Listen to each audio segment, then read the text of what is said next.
ଚାଲନ୍ତୁ ଆଜି ଏକ ଏମିତି କାହାଣୀ ଭିତରକୁ ଯିବା ଯେଉଁଠି ଚାଲାକି ଭରସା ଆଉ ବୁଦ୍ଧିର ଏକ ଜବରଦସ୍ତ ଖେଳା ଚାଲିଛି। ଏ କାହାଣୀ ଆମକୁ ଶିଖେଇବ କି କେମିତି ଏକତା ହିଁ ସବୁଠୁ ବଡ଼। ତେବେ ଏହି ପ୍ରଶ୍ନରୁ ହିଁ କାହାଣୀର ମୂଳଦୁଆ ଆରମ୍ଭ ହେଉଛି। କାରଣ ଯେତେବେଳେ ଜଣେ ଦୁଷ୍ଟର ସାମ୍ନା ତାଠୁ ବି ବଳି ଚତୁର ସହିତ ହୁଏ, ସେତେବେଳେ ଯେଉଁ ମଜା ଆସେ ନା, ତାହା ହିଁ ଆମେ ଏହି କାହାଣୀରେ ଦେଖିବା। ତେବେ କାହାଣୀର ଆରମ୍ଭ ହେଉଛି ଏକ ବହୁ ସୁନ୍ଦର ପଦ୍ମଫୁଲରେ ଭର୍ତ୍ତି ପୋଖରୀରୁ। ଚାରିଆଡ଼େ ଶାନ୍ତି ଆଉ ସବୁ ଜୀବଜନ୍ତୁ ବେଶ୍ ଖୁସିରେ ରହୁଥିଲେ। ସେହି ପୋଖରୀରେ ଥିଲେ ଅନେକ ରଙ୍ଗବେରଙ୍ଗର ମାଛ, ଆଉ ସେଠିକି ପ୍ରତିଦିନ ଆସୁଥିଲା ଗୋଟିଏ ଭାରି ସିଧାସାଧ ବଗ, ନିଜ ପେଟ ପାଇଁ ଛୋଟ ଛୋଟ ମାଛ ଧରି ଖାଇବାକୁ। ସବୁକିଛି ଭାରି ଆରାମରେ ଚାଲିଥିଲା। କିନ୍ତୁ ଏହି ଶାନ୍ତି ବେଶୀ ଦିନ ତିଷ୍ଠି ରହିଲାନି।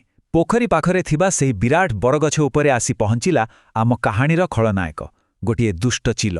ଆଉ ସେଇଠୁ ସେ ପୂରା ପୋଖରୀ ଉପରେ ସହଜରେ ନଜର ରଖିପାରୁଥିଲା। ଦିନେ ଚିଲର ଭାରି ଶୋଷ ହେଲା, ଆଉ ସେ ପୋଖରୀରୁ ପାଣି ପିଇଲା। ପାଣିଟା ତାକୁ ଏତେ ମିଠା ଲାଗିଲା ଯେ ତା ମନରେ ଲୋଭ ପଶିଗଲା। ସେ ଭାବିଲା, ଆରେ ବାଃ, ପାଣି ଯଦି ଏତେ ସ୍ୱାଦିଆ, ତାହେଲେ ଏଠିକାର ମାଛଗୁଡ଼ାକ କେତେ ସ୍ୱାଦିଆ ହେଇଥିବେ। ବସ୍, ଏହିଠୁ ହିଁ ତାର ଦୁଷ୍ଟ ଯୋଜନା ଆରମ୍ଭ ହେଲା। ଏବେ କାହାଣୀରେ ଆସିଲା ଏକ ନୂଆ ମୋଡ଼। ଚିଲ ନିଜର ସେହି ଲୋଭକୁ ପୂରା କରିବା ପାଇଁ ଏକ ମିଛ ବନ୍ଧୁତାର ଖେଳ ଆରମ୍ଭ କଲା।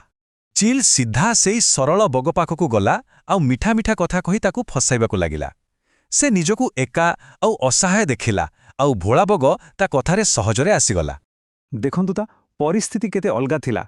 ଗୋଟେପଟେ ସରଳ ବଗ ଭାବୁଥିଲା ଯେ ସତରେ ଜଣେ ଭଲ ସାଙ୍ଗ ମିଳିଗଲା, ଆଉ ଅନ୍ୟପଟେ ଦୁଷ୍ଟ ଚିଲ ମନେ ମନେ ହସି ଭାବୁଥିଲା ଯେ ଏଇ ମୂର୍ଖ ବଗକୁ ବ୍ୟବହାର କରି ସେ କେମିତି ମାଗଣାରେ ଖାଇବ। ତାପରେ ଚିଲି ଖେଳିଲା ତାର ପ୍ରଥମ ଚାଲ। ସେ ଏମିତି ନାଟକ କଲା ଯେମିତି ତାର ଭାରି ଦେହ ଖରାପ, ଆଉ ବଗ ବିଚାରା ବନ୍ଧୁର କଥା ଭାବି ପ୍ରତିଦିନ ପୋଖରୀରୁ ମାଛ ଆଣି ତାକୁ ଖୁଆଇଲା। ବିନା କଷ୍ଟରେ ଖାଇବା ମିଳିବାରୁ ଚିଲ୍ ତ ଭାରି ଖୁସି। କିନ୍ତୁ ଲୋଭର କ'ଣ କିଛି ସୀମା ଥାଏ? ଧୀରେ ଧୀରେ ଚିଲର ଲୋଭ ଏତେ ବଢ଼ିଗଲା ଯେ ସେ ଆଉ ଛୋଟ ମାଛ ଖାଇଲା ନାହିଁ। ସେ ବଗକୁ କହିଲା ତା ପାଇଁ କେବଳ ପୋଖରୀର ସବୁଠୁ ବଡ଼ ଆଉ ମିଠା ରୋହି ମାଛ ହିଁ ଆଣିବାକୁ।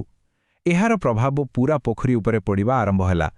ଦେଖିଲେ ତ, ପରିସ୍ଥିତି କେତେ ଖରାପ ହୋଇସାରିଥିଲା। ପୋଖରୀର ପାଖାପାଖି 3/4 ରୋହି ମାଛ ତ ଚିଲ୍ ପେଟକୁ ଚାଲିଯାଇଥିଲେ। ଏହା ସମସ୍ତଙ୍କ ପାଇଁ ଏକ ବଡ଼ ଚିନ୍ତାର କାରଣ ପାଲଟି ଯାଇଥିଲା। କିନ୍ତୁ ଅତ୍ୟାଚାର ବଢ଼ିଲେ ବିଦ୍ରୋହ ବି ହୁଏ। ପୋଖରୀର ଜୀବମାନେ ଆଉ ଚୁପ୍ ରହିପାରିଲେ ନାହିଁ, ଆଉ ଏହିଠୁ ହିଁ କାହାଣୀର ମୋଡ଼ ବଦଳିଲା।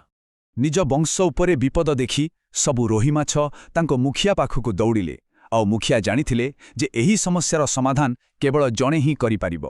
ସେ ଥିଲା ଆମ କାହାଣୀର ଅସଲି ହିରୋ, ଚତୁର କଙ୍କଡ଼ା ରାମଲେଖନୀ। ରାମଲେଖନୀ କିଛି ସାଧାରଣ କଙ୍କଡ଼ା ନଥିଲା। ସେ ଥିଲା ବହୁତ ବଡ଼ୁଆ, ତାଠୁ ଅଧିକ ବୁଦ୍ଧିମାନ, ଆଉ ଯୋଜନା କରିବାରେ ତ ତାର ଜବାବ ନଥିଲା। ଦୁଷ୍ଟ ଚିଲୁକୁ ଟକ୍କର ଦେବା ପାଇଁ ସେ ହିଁ ଥିଲା ସବୁଠୁ ଉପଯୁକ୍ତ। କଙ୍କଡ଼ାର ଯୋଜନାଟି ଥିଲା ଏକଦମ ସରଳ କିନ୍ତୁ ଭାରି କାମିକା। ସେ ଜାଣିଥିଲା ଯେ ପ୍ରଥମେ ଚିଲ୍ଲର ସାହାଯ୍ୟକାରୀ ମାନେ ବଗକୁ ରାସ୍ତାରୁ ହଟେଇବାକୁ ପଡ଼ିବ। ଆଉ ଥରେ ବଗ ଗଲେ ଗର୍ବୀ ଚିଲ ନିଜେ ହିଁ ଫାନ୍ଦ ଭିତରକୁ ଆସିବ। କି ଚମତ୍କାର ଯୋଜନା! ଏବେ ସମୟ ଆସିଥିଲା ଯୋଜନାକୁ କାମରେ ଲଗାଇବାର। ପୋଖରୀର ସବୁ ଜୀବ ଏକାଠି ହୋଇ ଏହି ଲଢ଼େଇ ପାଇଁ ପ୍ରସ୍ତୁତ ହେଲେ। ଯୋଜନା ଅନୁସାରେ ସବୁ ମାଛ ଲୁଚିଗଲେ। ଭୋକିଲା ବଗ ଯେତେ ଖୋଜିଲେ ବି ଗୋଟିଏ ମାଛ ପାଇଲାନି।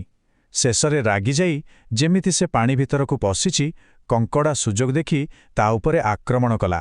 ବଗର କାହାଣୀ ସେଇଠି ଶେଷ। ପ୍ରଥମ ପଦକ୍ଷେପ ସଫଳ ହେଲା। ବଗକୁ ନ ଦେଖି ଚିଲ୍ ତ ଭାରି ଖୁସି ହେଇଗଲା। ଭାବିଲା ତା ରାସ୍ତା ସଫା ହେଇଗଲା। ନିଜ ଅହଙ୍କାରରେ ସେ ଏତେ ଅନ୍ଧ ହୋଇଯାଇଥିଲେ ଯେ ବଡ଼ ଭୋଜି କରିବା ପାଇଁ ତାର ପୂରା ପରିବାରକୁ ଡାକି ଆଣିଲା, ଆଉ ସିଧା କଙ୍କଡ଼ାର ଫାନ୍ଦରେ ପାଦ ଦେଲା। ଆଉ ତାପରେ ଦେଖିବାକୁ ମିଳିଲା ଏକତାର ଶକ୍ତି। ଯେମିତି ଚିଲ ପରିବାର ପାଣିକୁ ଓହ୍ଲାଇଲେ, ଚାରିଆଡ଼ୁ ଆକ୍ରମଣ ହେଲା। ଉପରୁ ଜୋକ୍, ସାମ୍ନାରୁ କଙ୍କଡ଼ା, ଆଉ ତଳୁ ସିଂହୀ ମାଛମାନେ ସମସ୍ତେ ମିଶି ଏମିତି ଆକ୍ରମଣ କଲେ ଯେ ଚିଲମାନେ କିଛି ବୁଝିପାରିଲେନି। ଲଢ଼େଇ ତ ଶେଷ ହେଲା। ଏବେ ପାଳିଥିଲା ପରିଣାମର। ଦୁଷ୍ଟ ଚିଲ ଆଉ ତା ପରିବାରକୁ ନିଜ କର୍ମର ଫଳ ଭୋଗିବାକୁ ପଡ଼ିଲା। ଧୀରେ ଧୀରେ ପୋଖରୀ ପୁଣି ଥରେ ନିଜର ସେ ପୁରୁଣା ଶାନ୍ତି ଫେରିପାଇଲା। ଦୁଷ୍ଟ ଚିଲର ମୃତ୍ୟୁ ପରେ ସବୁକିଛି ଠିକ୍ ହୋଇଗଲା। ରୋହି ମାଛମାନେ ପୁଣି ବଢ଼ିବାକୁ ଲାଗିଲେ, ଆଉ ସମସ୍ତେ ଖୁସିରେ ରହିଲେ।